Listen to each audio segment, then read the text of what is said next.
Another board of directors, Paul Berry, spelled the same way because that's sheriff.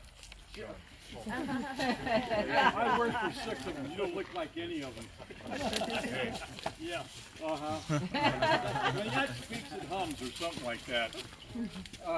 Sarah, another member of the board of directors, and we have Larry. Stick your hand up, Larry. On our archives committee, he does a tremendous amount of work. And I'm John Schubert, vice president, and I write the. I'm also the editor of the comic strip you get every quarter. It's called Yesterday and Yesteryear. It's our quarterly publication, and it covers the river area, the river resort area. So I have about 5 little villages that I write about. Okay, this is the script that Mother Superior told me to read. The annual cemetery tour is presented by the Russian River Historical Society. I'm Russian River. I'll be John Schubert of the Russian River Society, and I'll be guiding your tour around here. This is an annual event. It's about 1 hour long, but considering how many people here, this is amazing. We average 25. Wow. Almost, we're just under 90. Wow. Yeah, this is a knockout. Thank you. I'll thank you now. I'll thank you later. Great. Yeah, give yourself an applause. Let's see. We're here at the Redwood Memorial Gardens, also known as the Guerneville Cemetery, and also the Pioneer Cemetery. Let's see. The cemetery tour is held on the first Saturday of every October, or always the first Saturday. One time or twice we did it the last Saturday, and then we got rained out. You know, that canceled, and so no more. You can see why we moved to the first of the month now, right? Yeah, I talked to, and he said, sure, go right ahead. Anyway, our mission here with the society on the river here is to protect, preserve, and to present. And that is exactly what we do here under our graveyard committee chairman here and myself. When we first started this about 10 years ago, this place was just a mess because it's a non-endowed cemetery. It means the family has to take care of their own lot. When I say lot, that means where all the family's buried. Plots are for the individuals. Think of personal lots. And this place was just overgrown. Poison oak, yellow jackets, you name it. And so it's been quite a few years that we've been able to get this into shape where you used to be able to drive in here. You couldn't see beyond the first row of the graves here because there was so much underbrush and everything else. Let's see, what else do I want to fly about? The tour usually lasts about an hour, but considering how many people are here, and I will take my time. So if some people, really want to hear what I had to say the first time, I'll repeat it. How many have been on the tour before? Oh, got a bunch of newcomers, a bunch of new lies, right? Okay, okay. So we're going to start out roughly. What we're going to be doing is we're going to be walking the southeast quarter of the cemetery here, and this is strictly the Pioneers section. We don't go over to the new section. This is strictly for the Pioneers. So we'll be walking our way down this way here, then we'll swing over and come back, and we'll end up right back over here. Okay? All right. Oh, I forgot to mention, there will be a written exam at the end of the tour, multiple choice. Usually it's paragraph and essay. Okay? Okay, we're going to go this way here. Yeah, exactly.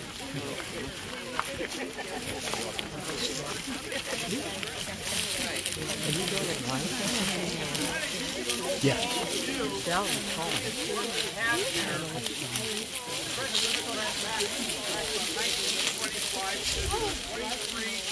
Veterans from the Civil War. I have been able to locate 22. John, and a lot of these graves are unmarked. Luckily, one time it came up here. Back there. There was a family up here putting up a grave site. And oh, who are you? What have you? Oh, we have our 2 Civil War ancestors here. And there were no gravestones uncovered. They were all buried in front of us. So that was a big help. It's things like that. We also have, I've been able to trace down 5 women who were in the military. One was in World War I, who was a nurse for the Army. She volunteered from the river area. When I talk about people, it's related to the river area, strictly. I don't go down to McPeak Cemetery, Grayton, Santa Rosa, or Sebastopol. It's strictly for here. So we had one from the Marine Corps, World War II, and the other 3 were two were from the Army, 2 in the Navy. What were the names, John? Huh? I've got the names here. Hold on here. No, I have them in my other book there. They were the Coens, Starrett. Oh Lord, I can't remember the 5 names, all 5 of them. But I just wrote down the 5th one, the one from the Marine Corps here. Ura. Anybody here from the Marine Corps? Just you, John. So it's just me, huh? I can take you all on. Okay. Down here, we have 2 people that were born in the 18th century. Born in 1795 nearabouts. And the far side over here is a lady, Mrs. I got to walk on her uncle's grave. Her husband. I haven't been able to find his grave somewhere. I don't even have her first name. Pull this one over. You will see some of the headstones here. You will actually say Caton, Bill Caton, Wisconsin, 2nd Infantry. Right. When you hear something like that with the state, Wisconsin, that is Civil War. You will see several of these around here. Okay, we're going to move further on down through here. We're going to move rather rapidly through this section here.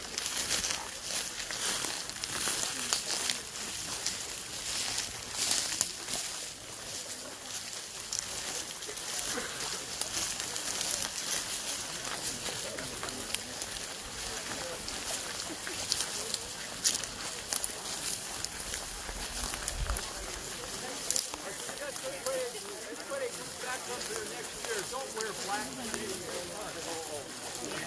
Yes, ma'am. No.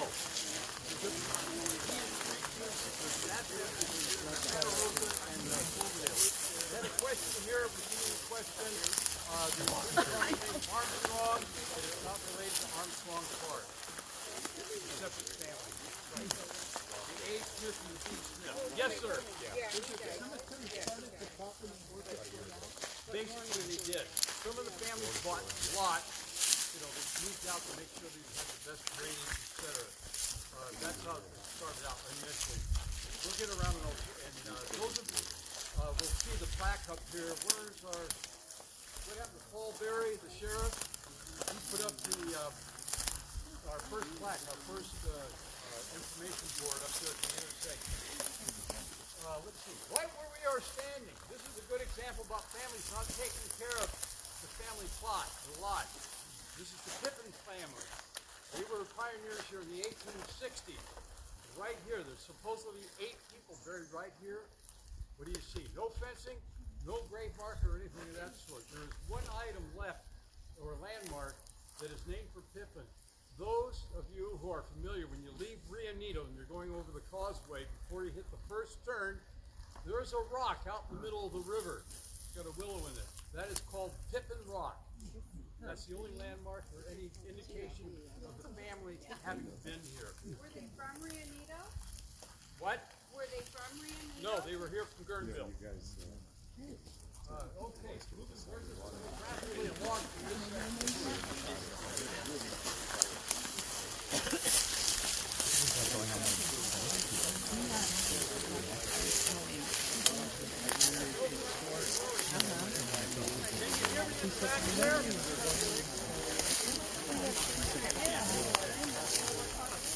moving right along, you will recognize, do my back. Eventually you will start recognizing what Civil War headstones look like, or grave markers. They are perfectly round, like I said, they will have a state listed in it. We have one over here underneath this redwood tree. How many here know of Ambrose Bierce? Yeah, the literary ones. Those who know of him, and I'll tell the rest of you that he wrote The Incident at Owl Creek. He wrote the Devil's Dictionary. He was a member of the Bohemian Grove when Jack London and George Sterling, the poet, were compatriots. He was hired by Hearst to do a coverage of the Mexican Revolution. He was already a correspondent to various newspapers. He went down there in Mexico in 1914 and he disappeared. We have no idea where he is. Now, why am I bringing him up? His brother is buried over here.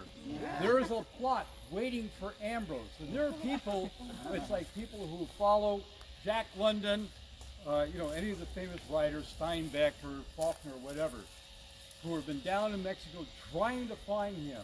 And it's now what, 105 years? And they haven't had any trace or hint of where he has been. So his brother, who's buried here, has a lot, or a plot, waiting for him. That's all I can tell you about him. Some people think that he's already buried here. Yeah. No, he isn't.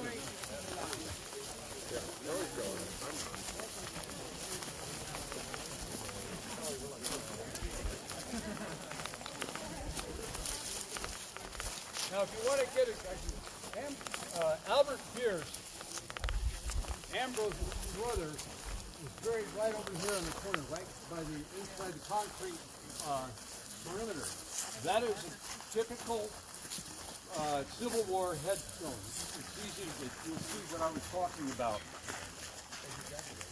Okay, we get over here. We're not going to be traveling this fast. This is going to be the light section.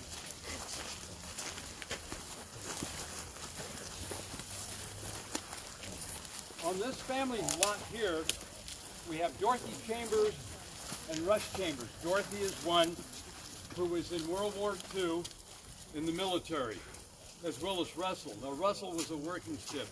He worked in the Quicksilver mines. How many people know where the Quicksilver mine is? Ah, okay, great. What's that? Yeah. Oh, when you lived at the Armstrong house, yeah. Anyway, Russell was a miner. And when I wrote my book, Guerneville Early Days, A History of the Lower Russian River, I signed my life away and went down in the skiff. The bottom of the mine is 1,000 feet below sea level. The overall depth was 1,450 feet. And at one time, that mine was the largest producer of mercury, aka quicksilver, in the country. It was first discovered in 1870. And there was like a gold rush. There was a mercury rush. And the Guerneville towns, the settlement of Monterrey at that time, Russian River Station, people vacated. These were ghost towns. Everybody was running through the hillside trying to find any kind of metal, anything. Guys were coming in and saying, "Oh, I found gold, I found silver, whatever." The only thing that was up here was silver lead. Anyway, so that was Russell here, who was a miner, and his wife Dorothy, both of them being World War II vets. Okay, over on the far side here.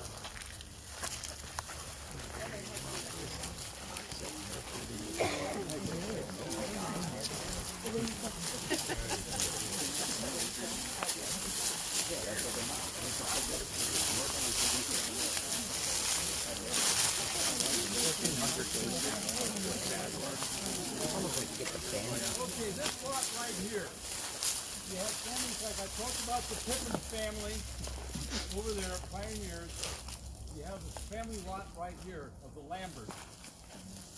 They originally, before they moved to Germany, they were down in Duncanville. They were logging in Kingston. And the one I'm going to talk about is Chet Lambert, right here. Let's see, he was born on September 5th, 1918, and he died in March 2002. He enlisted in the Presidio of Monterey in 1944 for World War II. His parents were Frank Lambert, who died in 52, born in 84, and Inza, who was born in 1890 and died in 1984. When he first signed in, he was underneath General George Patton. good old blood and guts. 71st Artillery, 5th Armored Division, the European theater, WW2. He was a member of the Oddfellows and the Grand Noble. There, 2 times. He played clarinet and saxophone. He owned the oil and gas dealership, 76 Oil. Since 1937, political affinity was for the Republicans. I can remember seeing Chet driving. He had like a gasoline truck, but it always had an open bay in the vacuum that you put oil drums in. You could pump oil out of that, or you delivered it. We saw him all over the place. His son, Frank, ended up running the business. Where's Nancy? Right? Nancy Lambert, right, we have right here, and she's the family historian, and she rakes me over the coals when I'm making this step. What? Chester was never a 76 distributor. Gulf and Beacon. Oh, Gulf and Beacon, good golly. Okay, see? I just like the first question. Seen her in there. Okay, next one over here.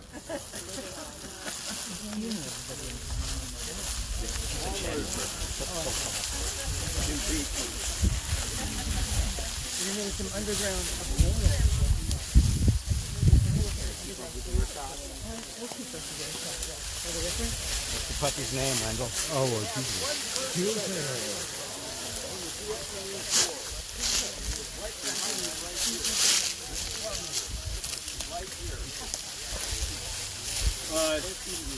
He's the only one that we have here that was killed in Vietnam.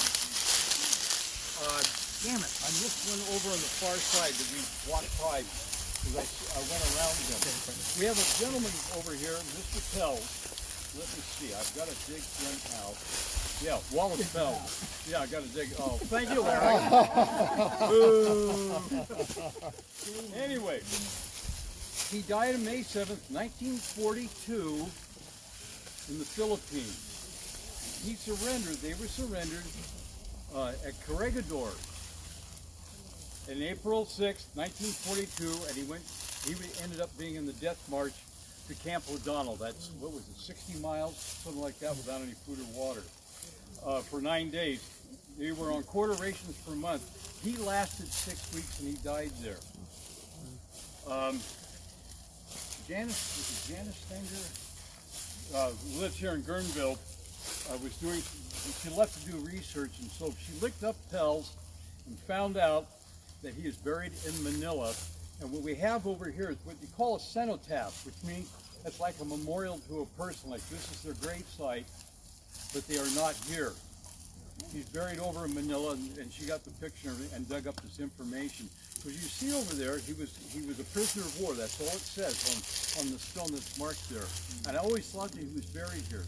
But we have people like, we got Lynn Carly over here, and where's Nancy Lambert? You know, they make me stay on my toes. But history is always kind of nebulous, and you try to polish it up, you know, and try to get all the information. There's always something that throws you a curve after you've been doing this. I've been doing this for 60 years. And it's still I still surprise myself, let's put it that way. Okay, next one over here.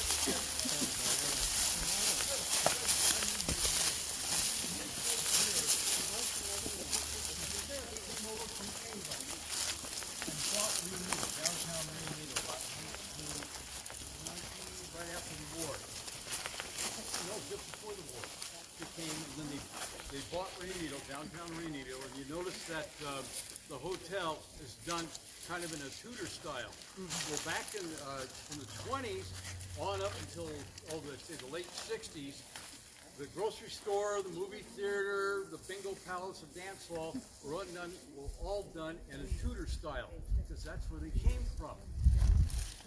The one we have here, Guy Smith, Anybody know Guy Smith from Sebastopol? He has Georgetown off of Guerneville Road.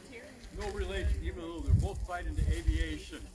This Guy Smith, when World War I broke out, he went to Canada and enlisted in the Royal Flying Corps. He was assigned to the Red Sea, flying a seaplane in 1915. Now you can imagine what this is like. Why were they on the Red Sea? Because of the Germans.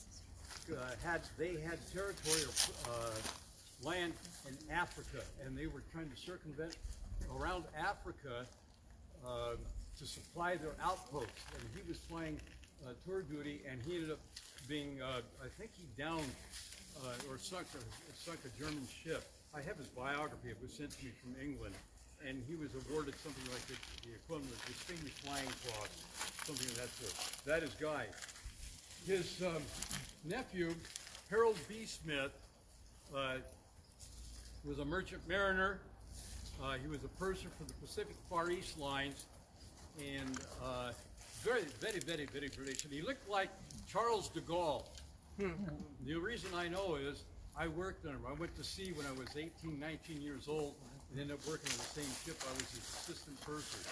Me, a teenager on the river, I wanted to be back here in the resorts and the beaches gawking at all young teenage girls. You know, when you're a teenager, what happens? But Dad said, no, you're going to get out of here. You're going to see the rest of the world. And so I was working on the Harold B. Smith. Okay. Are there any questions? Don't hesitate to involve. If you can't hear me, you'll flunk the quiz.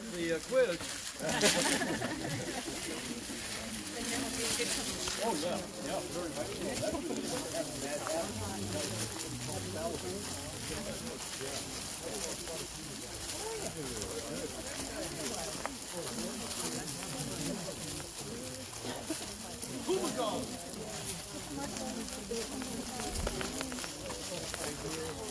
I got a question here. You come across family lots, and you see these small stones here with initials. Quite often, when you go to you see the family stone, it'll say like Harold B. Smith, like I just talked about. It'll be on one stone, then you'll have HBS. So these are initials of the people from like William King, WK. This is where he is. That was the easy way to get around paying the stone cutter, right? You're getting small. You got one big stone, you put everybody on there, and you put the small ones down. So you're saving, quite a few bucks. Put it that way. Okay. Tips for saving money. It won't evaporate.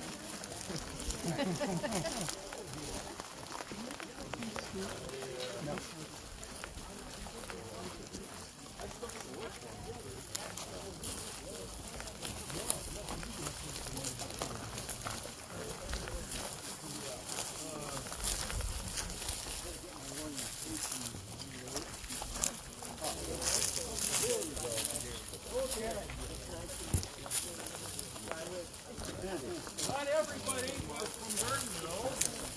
Not everybody was from Reunionville. We have one here. He's Hazdale. This is a great story. And I can thank, I just called for him. He's over there drinking water and eating cupcakes. So. Walter John Rawson. His father was Fred Rawson. He was in Missouri. And his father died in 1881 up at Stewart's Point, up the coast. Walter here was a woodsman, tie maker, teamster, truck driver. His brother Fred was a blacksmith. In 1912, the two brothers bought into the Cazadero General Store. Later, they would buy out the remaining partner of Grayson Chapman. Fred owned the first automobile in Cazadero, a 1909 Apperson. Fred fell ill and passed away in 1916. In 1919, Walter leased the store to Steve Massey. Nash wanted to buy the building, but the property was owned by George Montgomery. George Montgomery owned Cazero, and he refused to let people sell, if they bought property and built a store, they could not sell liquor. And so, a lot of guys just bought just outside the line, you know. There are various towns in California like that. You can't have liquor, you know, blue laws, and they're just outside, you put up a liquor store. You got a captive audience. If you can't make money like that, there's something wrong with you. Okay. Walter owned 2 lots across the road from the store, currently located next to the train depot. That's where the store is now. Walter cut the store in 3 sections and moved it 100 feet across the road. Okay, Steve, his son, continued to lease the store after Walter's death, finally gaining the property, entitled the property in 1938. Local gossip, you'll love this. I love dirt people. I really do. This one. Local gossip has Walter passed away from lead poisoning. After finding himself in the wrong place at the wrong time with somebody else's wife. It's like afternoon television, right? Documents show Walter died at his sister's home on Calistoga Road after a brief illness. At his funeral, many of the Cazero residents turned out for Walter's funeral. He was 54 years, 1 month, 2 days. Okay. Let's see. Okay, we're almost at the festival. I'm going to try to point out the way we've been walking along here. I'm trying to cover everybody. There is one headstone, or I should say a flat stone, over about where the people are standing over there. And a fellow by the name of Bolton. He is one of 3 Confederates who are buried here, in case you're interested in the Civil War or anything of that sort. Okay, we are going to go over to this big redwood tree.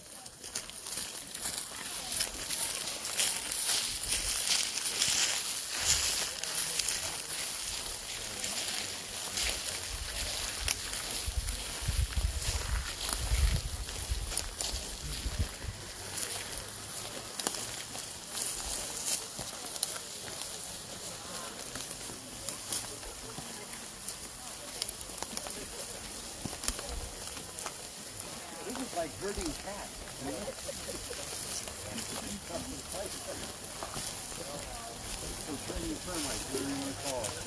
Okay, I'm stopped here in front of a Civil War vet, Dave Hetzel. This is one of my regular stories that I talk about.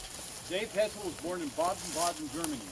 He came to the United States. He wanted to become an American citizen, and typically, like we do nowadays, if you want to become an American citizen, you can join the military, and after your contract is up, you get sworn in as an American citizen. I had a couple of guys in the Corps that were in my in boot camp that had done this.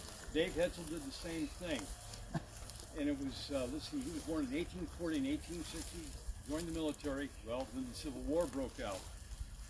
Something unusual about him. After Gettysburg and Lincoln came to make the Gettysburg Address, they had an honor guard. Lincoln was up on a platform, gave his spiel, and I don't know where David Hetzel was stationed around him, but he heard him. This, okay, comes to me as third hand. First hand to his son, Jack Hetzel, and Jack Hetzel told me, dear friend, he was a great source of information about the river area.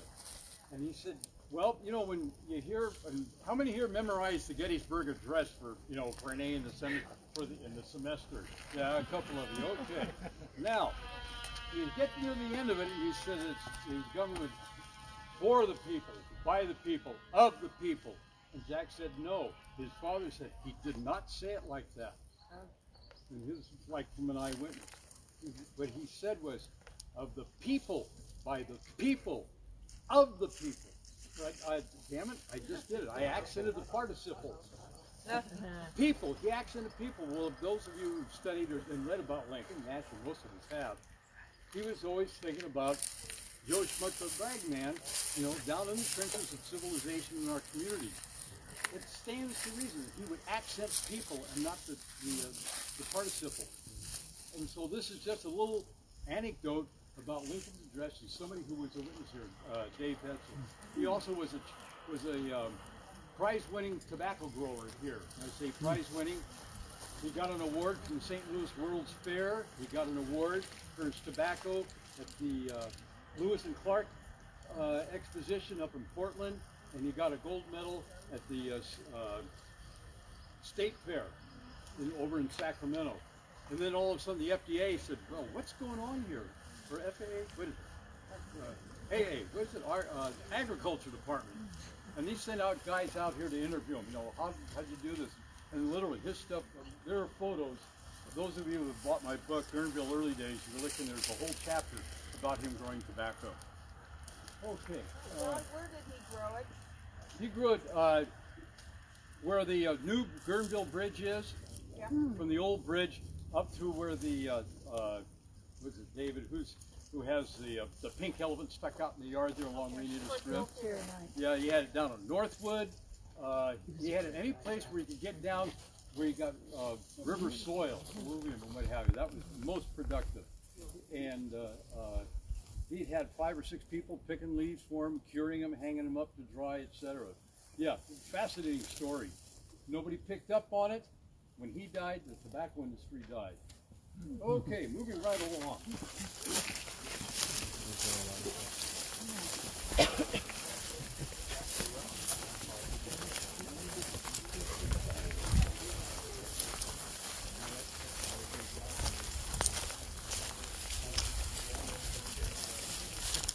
Oh, we're nearly halfway done. Anybody pooping out? I guess not. Either that or they can't hear me. Okay, behind me, we're going to talk about a couple of burials over here.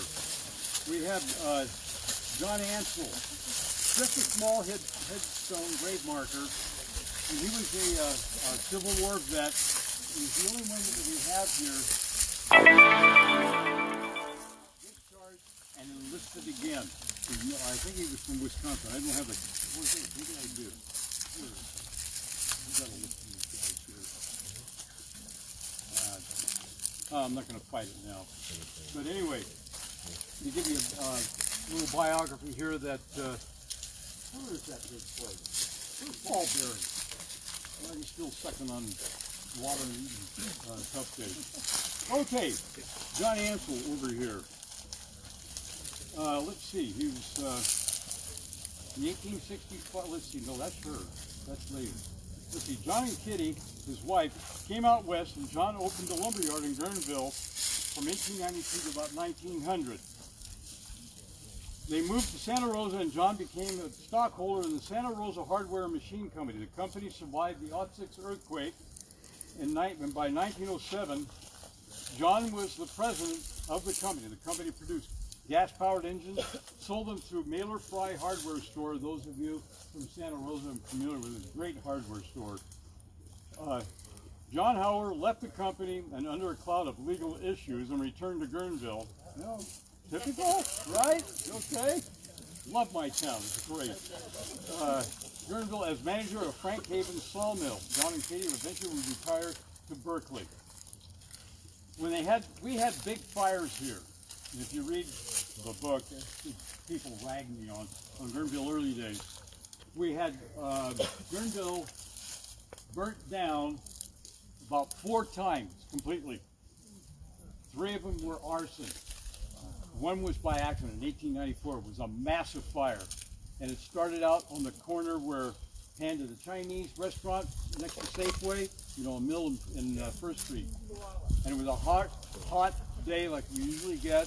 It was in August, and the fire just roared right straight through town. There was a brick building, Oddfellows building, right about where it's now Trio's.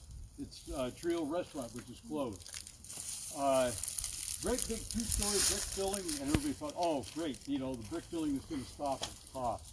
The fire was so intense, it was like a firestorm like they experienced in Santa Rosa.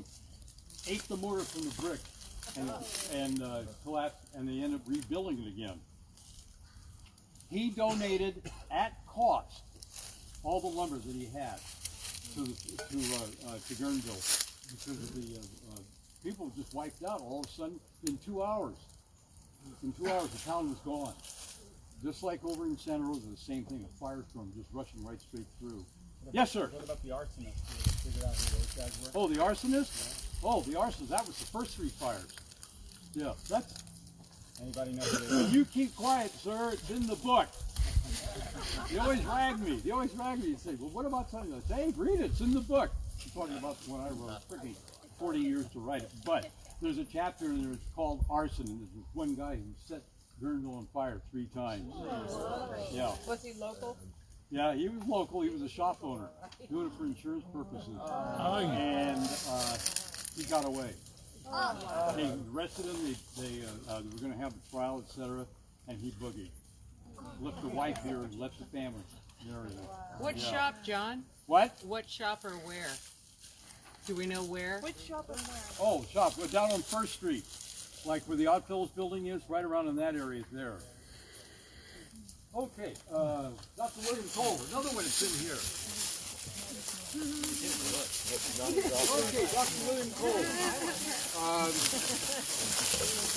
When the earthquake hit in 1906, and they had a collapse, they had a fire, and they had 2 doctors here.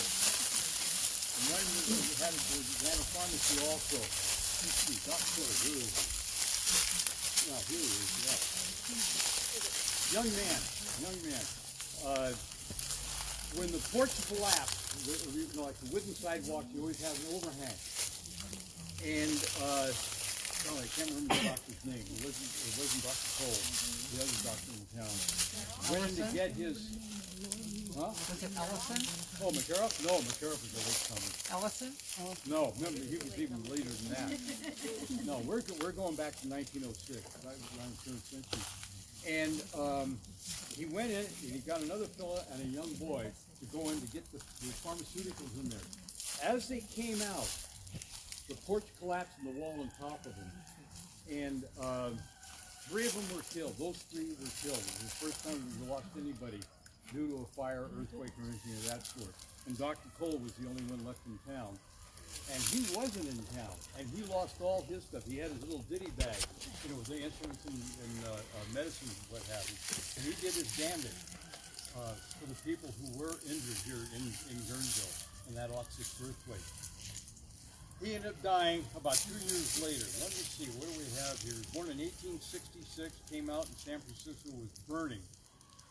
It was the Christmas Eve that the city fathers organized the volunteer fire companies into the San Francisco Fire Department. I disagree with you. Anyway, William would marry Beatrice Churchill in Wisconsin, and the following year they would have their only child, Margaret.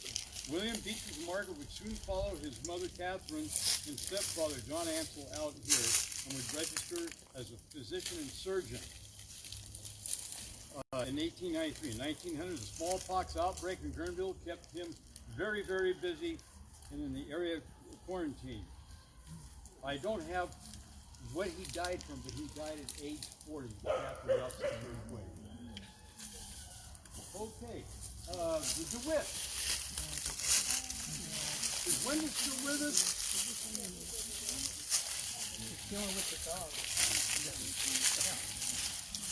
Anyway, what? This is one of the, oh, thank you, yeah. You want anything else? Besides water? Yeah. Bob and Ida DeWitt. They had Butler Ranch, which is now Timberline. And Ida's mother, I can't think of her first name, Wendell. Last name was Bacagnani. Yeah, Bucagnani. Her maiden name was Bucagnani. She married another Bucagnani. So $2 for the price of one. So she married Bob DeWitt, and the 2 of them ran Buck's Ranch for how many decades after Peter died. And it was, just a knockout place. And he was a former Marine, and he was wounded twice. Let me see. I think he was born in, born in Washington in 1918. He died here in 2010. Veteran of World War II, the U.S. Marine Corps, who were shot twice. The unit was a liquor seller in the 1950s, and was a bartender at Jack Hetzel's resort, the Hetzel over there, which was another arson case, burnt down the hotel there. And then he married Pia Buccignani right here. Okay? Carry on, Maureen. Is that where the name Bucks came from? Yeah, short for Buccignani. Yeah. Two bucks. Son of a gun. I don't believe it. Him and Burger up here. Hi, Chuck. We got some locals. We got some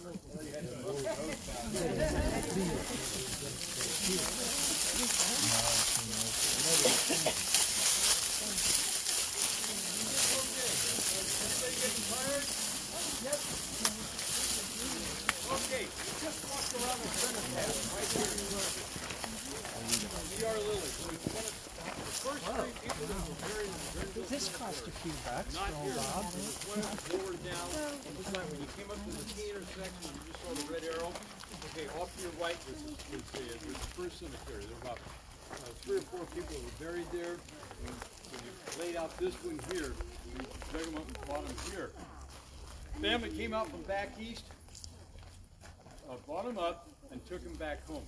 He was a school teacher here back in the 1870s. And you'll see his picture in the book. Okay? Yeah. So anyway, when a person is not buried, but you have a grave marker, it's called a cenotaph, not an epitaph, a cenotaph. Here we have Roscoe Longwood. He was a lumberman, timber faller, drove oxen, etc. Very productive family. He's in the book. Okay, moving further on now. Bagley. Those of you who have read the marker back there at the intersection, you see the name John W. Bagley. He is my hero of this town. He moved the first mill from Mill Creek. He had the first mill out Mill Creek by Healdsburg. Brought it over with Thomas T. Heald, Thomas Tobin Heald, brother of Harmon Heald. That's the Healdsburg named after. And Willits, who owned the big flat north of, it runs from the west side of Guerneville, that great big long valley. It's now all Corville Vineyard. That was nothing but solid redwood. You take some of the biggest redwoods we have here, or Armstrong. Armstrong is kind of a good example. But you can imagine trees that were 50 feet taller than the Parson tree. You know, and we're talking about thousands of them. That was down in that section of land down through there. That's all alluvial, the whole place. The reason it was like that, the Russian River came up, went up Armstrong Road, went over Watson Road, and then caught the freight back down to the river.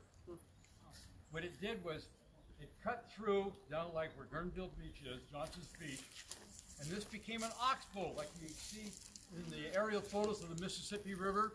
That's what happened here. This was an entrenched oxbow. And for thousands of years, it kept backfilling and backfilling and backfilling until it finally cut all the way off and the river maintained its full course going down the way it is right now. They were digging a well, a hand well, back about 1910, right around that period, after everything was clear cut. They went down about 10 feet, hit a redwood log. We went through 6 feet of the redwoods. Now, you know, a redwood log can be big, rounded. I don't know if it came down to the center or off to the side. You had all that alluvial above it. You had the redwood log that was very big, according to, you know, by today's standards, and then continued on down. What does that tell you? That redwood tree was living, grew up, fell down, the river went across the top of it, filled on top of it, and then we had the forest that was cut down by Bagleys, Gurns, and Longley, etc. We're talking thousands of years. That's you can go back time-wise. It's amazing. So that's why we end up having Lone Mountain. When you go down here, when you leave the hill, and you look across, you see that first ridge. That is not connected to any other ridge around here. It's a Lone Mountain because it's the remnants of when the river cut around and then cut across at the south end of it. Lone Mountain. Anyway, Bagley ended up having, he petitioned the U.S.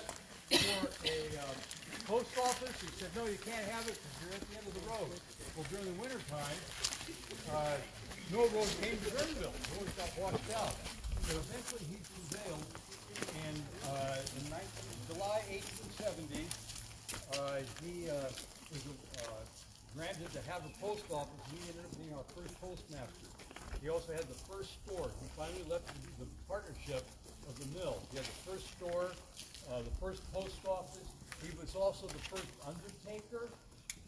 What else was he surveyed? His surveys were so accurate up until about 1965, 1970. His survey notes and books were upheld in Superior Court here in Santa Rosa. We're just talking, what, 50 years ago, maybe something like that. But he was so accurate in plotting out grid lines and boundaries for lumbering. He also did it for the railroad heading down towards Northwood. He was a jack of all trades. He died in about 2 months before the '06 earthquake, right here in town. Okay, moving right along. Where am I here? Here I are. Right behind the pole. This is cold, isn't it? That's cold. Okay.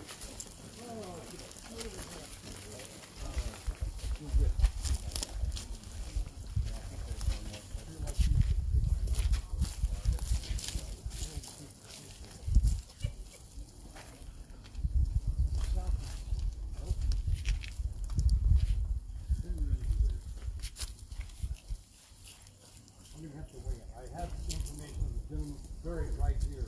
I've lost it in my notes here someplace. Typical. Seacott. Seacott? There we go. Right here. No marker. Right here. He worked as a logger, cut the timber, and also cut the redwood, which was over at the junction of Pocket Canyon and Maze Canyon, over with Jason Muniz and Pee Wee Golf. He was one of several fellows that felled the tree and sectioned it up to build the Church of One Tree, which is in Santa Rosa, you know, what Ripley wrote about. Let's see. Upon his death, his last will and testament stated that his son of 14 years, Freddie, would receive all his property. Each of his other children received $1 each. His wife got nothing. The estate was ministered by Henry Engerwitter, local here, and witnessed by Herbert Bagley, son of John Bagley. Draw up a will and have it done right. Huh? Okay?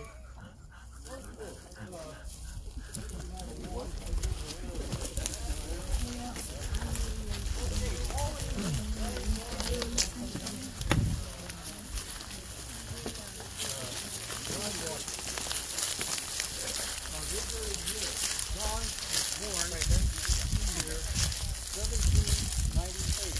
That's the first two that were born in the 18th century. Get on down. Let's go.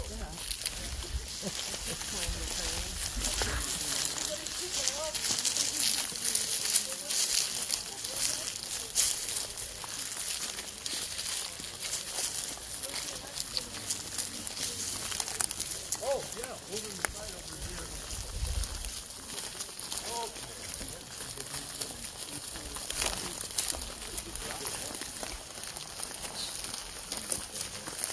Taking it backwards, I just thought it was fucking really great.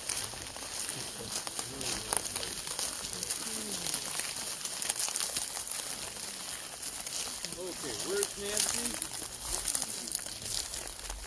We got some of the locals know the story about Frank Apache. He was really a town character.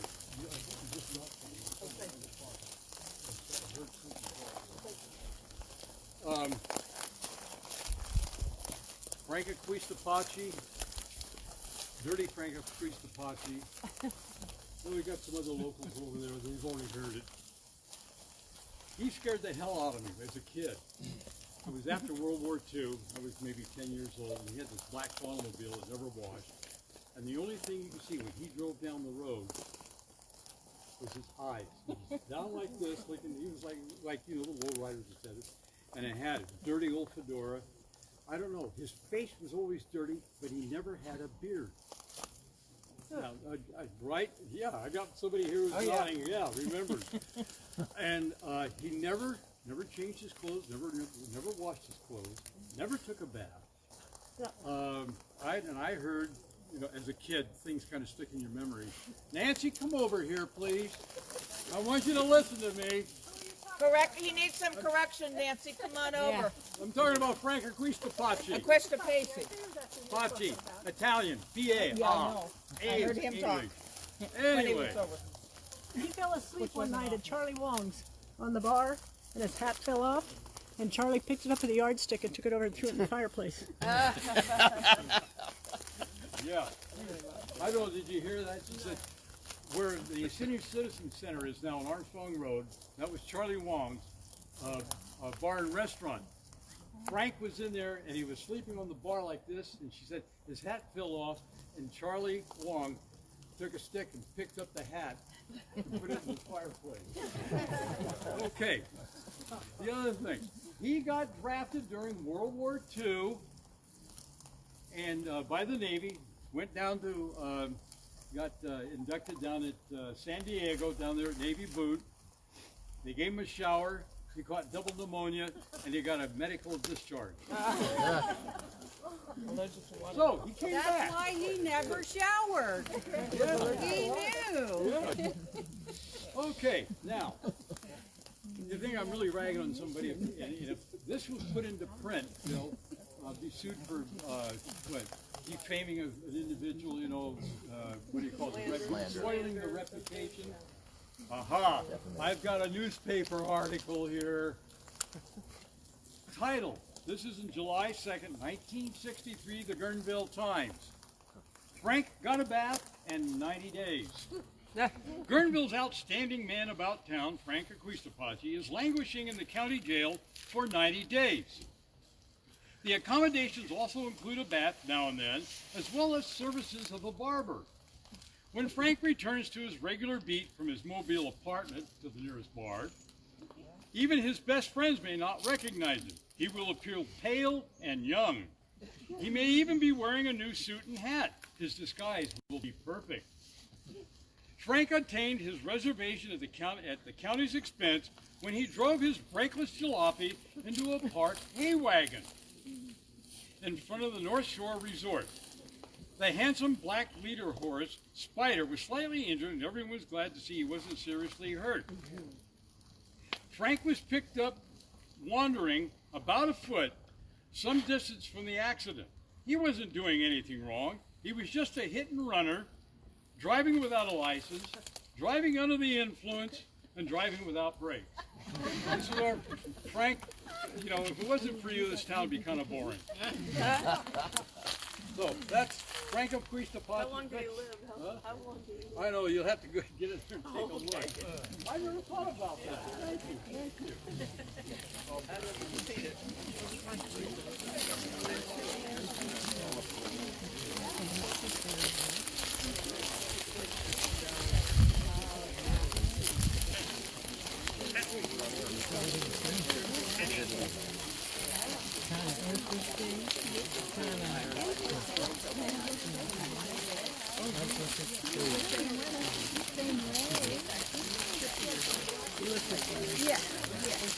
After scoundrel.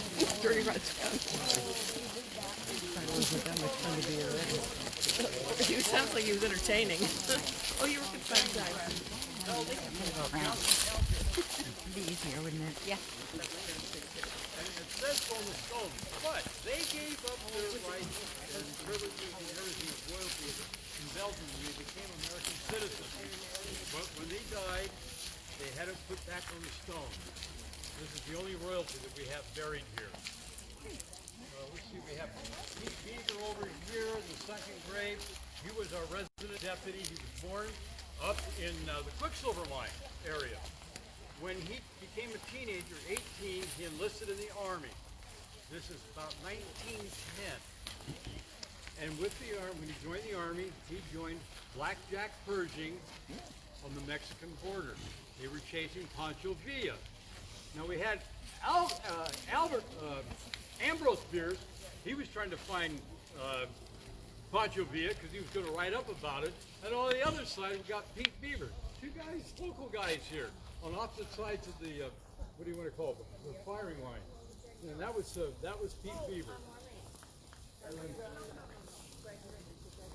who? Oh, I had somebody over here looked at Frank's grave marker. 1913 to 1963. Yeah, yeah, that sounds about right. Yeah, lived to be 60 years old. 50. 50? Yeah, 50 years old. Oh, this guy's a flake. Ain't nobody there.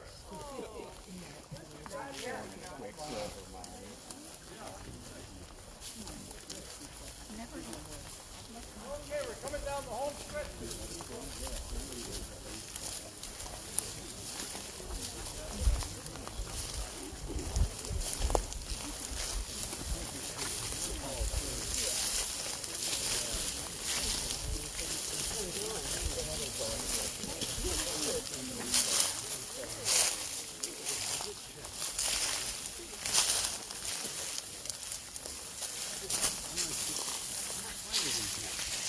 Anyway,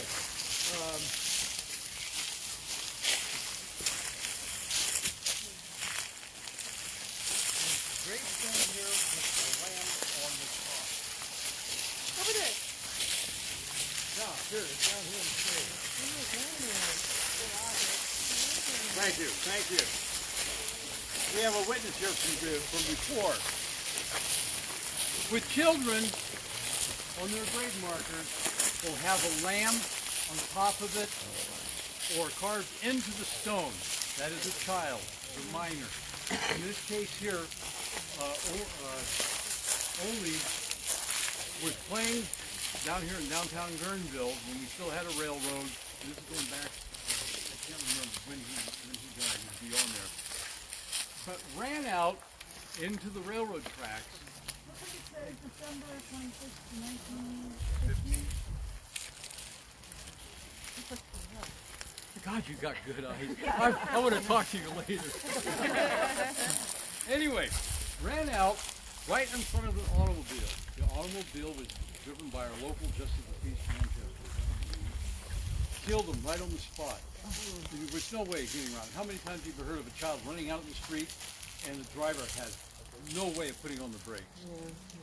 And those of you who have read Ray Clark's Out of the River Mist, he writes about that incident. And the judge, every time he went past that spot, he would let out a groan because he had killed a child. And, you know, anybody in that fashion. Okay, let's see. We'll move on down here.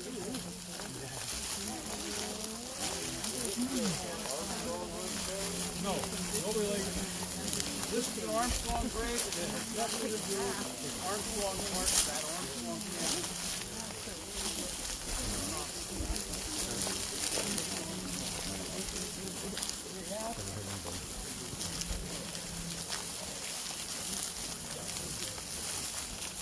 My contemporary.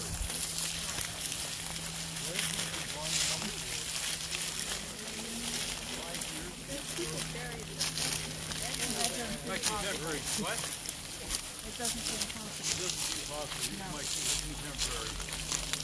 Okay, we have the Schubert family here. The reason I'm stopping here, they were among the pioneers of this area. It's kind of hard to imagine when you look around and you don't see giant redwoods. This place, you couldn't grow anything except redwoods and willows down on the river. Family came in for 1860, and I can't remember the mom's name right now. She gave birth to John Strode. John Strode, first child born here in the woods. Going back now, where is the doctor? The population was so skimpy it didn't even have a midwife. You know, you just had, you know, hopefully you boiled a lot of water, they had a lot of clean cloth, you know, et cetera, et cetera. But that's this family through here. You can see there were a lot of, Lee was in the military, National Guard, his father Richard, was in DPW too. Okay, we're going to go up here. We have a woman who was in the Marine Corps. Still nobody here was in the Marines. Okay. No.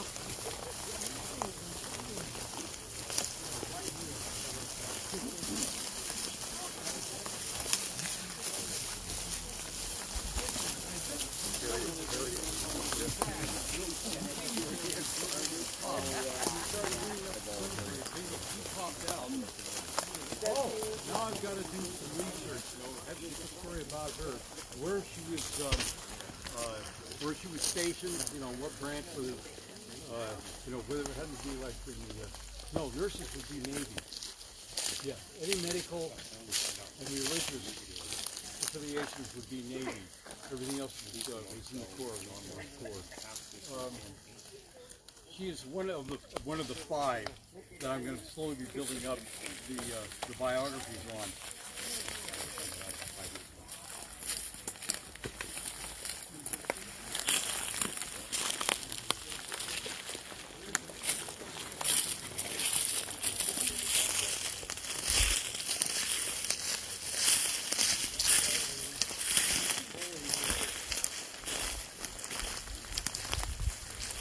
Yeah, holy, okay, gotta do a woman here.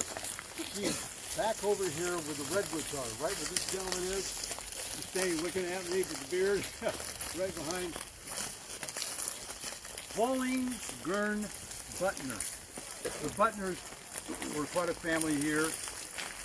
Percy was ran the grocery store and meat market, and Joe Butner was the head of the water company here before it became part of the county operation. When he retired, he was the only one who knew where the pipes were. He knew when they blew or there was a leak. Oh yeah, that was up by Charlie Wong's. Now he's about 4 feet behind the back door, and if you come back 10 feet, that's where you'll find the leak. I told him to replace. This is typical small town. He asked the old doc or the carpenter or anybody. Oh yeah. He lives over, you can't give a street address. Yes, he lives 2 houses beyond the redwoods, on the right-hand side. That was Joe, and she was married. Was she married to Joe? I think so.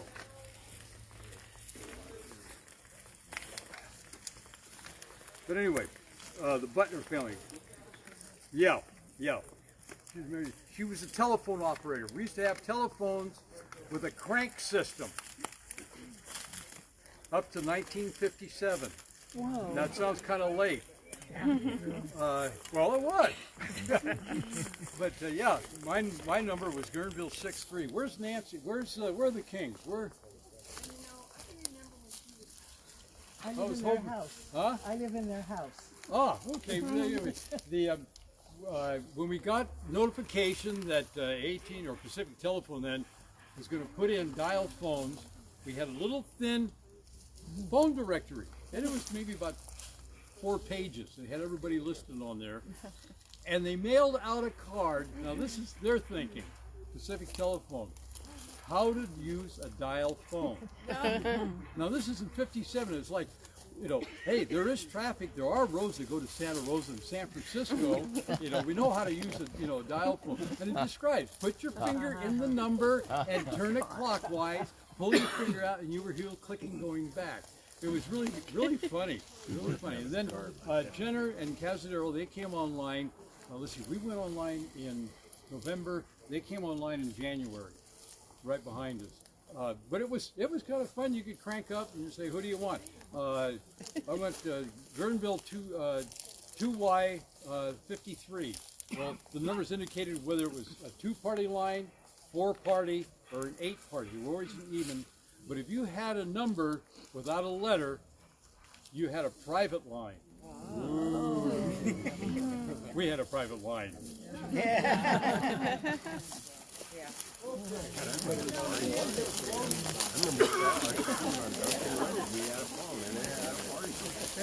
Yeah. That was in 1962. And still got the phone. I got the phone again.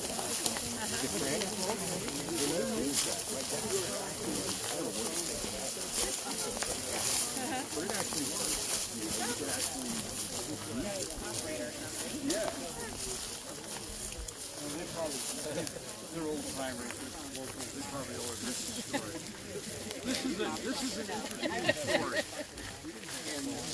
It's in the book about a person who is unknown. There was nobody that knew him when he was alive. He was roughly 50 years old when he died, and he wasn't found until about 6 months later. Wow. The only thing is, they found him out in the woods, and that was it. Nobody knew anything about him. Nothing. So, this was an article written by John Bagley's wife, Ellen Bagley, who was a correspondent, news writer for the local newspapers back in the 1880s and 1870s. And this is a quote right from her column. 12 January 1883. The remains of an unknown man were found last Saturday near the Ferguson Spring and Hulbert Canyon. That is at the intersection of Cherry Street and Old Cazadero Road. They must have been there for several months, being in an advanced stage of decomposition, and nothing was discovered by which they could be identified. The man had collected some boughs and laid a small mattress on them. Then, partially disrobing, he had lain down and carefully wrapped the covers about him, the quilt and blankets being still undisturbed. An aside here, this is unusual. This is during winter time, and the animals did not disturb him. Usually, you'll find, if it happens to be a sheep, deer, a cow, or something of that sort, out in the woods or out in the fields, you will find the bones scattered because the animals have gotten to him. In this case, he was not disturbed. A handkerchief was pinned to some branches over his head, and 2 others with his clothes under his head. He was of medium height, apparently 50 or 60 years of age, his hair being quite gray. No whiskers were discernible. His teeth were nearly all gone, the few left being much decayed.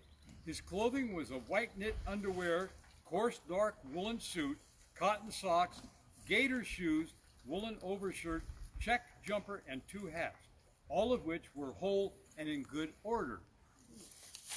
There was nothing in his pockets, but in a box he had a small mirror, a comb, shoemaker's awl and nails, a ball of shoemaker's thread, a spool of thread, a few needles stuck into a piece of cloth, a pair of scissors, pocket knife, buttons, matches, and cigars.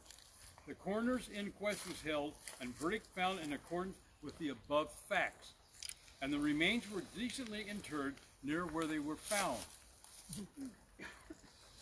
Later on, she wrote in handwriting underneath her printed column, the remains of the unknown man were afterwards removed and reinterred in Guerneville Cemetery, Lot 90, Plot 3.